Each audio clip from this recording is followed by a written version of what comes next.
Faz o L.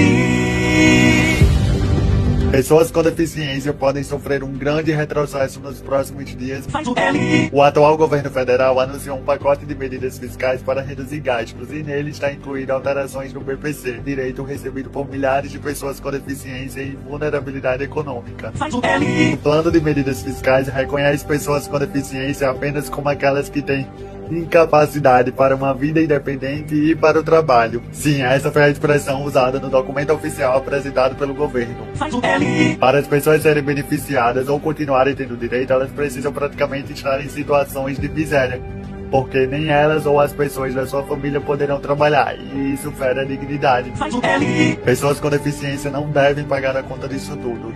Faz o L.